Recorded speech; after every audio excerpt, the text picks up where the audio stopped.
कॾहिं मुग़ल साम्राज्य आयो, कॾहिं अरब साम्राज्य आयो, पर सिंध जी तारीख़ ॿुधाए थी त भली उन्हनि हमला कया, असांजे मथां कब्ज़ा कयूं, पर सिंध जो माण्हू विड़ियो, मुक़ाबिलो कयूं, कॾहिं दूल्हा दरा ख़ान जे रूप में, कॾहिं दोदे सूमरे जे रूप में,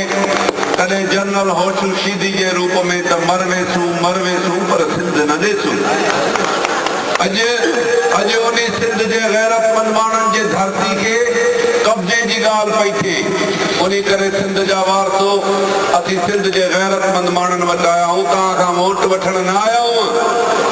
न का ॿी लालच खणी आया आहियूं, तव्हांखे ॿुधाइण आया आहियूं त ही तारीख़ी वतन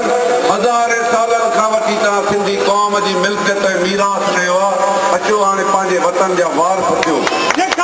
पंहिंजे धरती जा धणी थियो, न त ईअं न थिए त नारायण शाह मजियां त ख़ुदा न करे जो किताबनि में पढ़िजे त हुई सिंध ऐं सिंध वारनि जी ॿोली।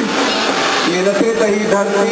जेका हज़ारे सालनि खां तव्हांजी मिल्कियत ऐं मीरास रही आहे, उहा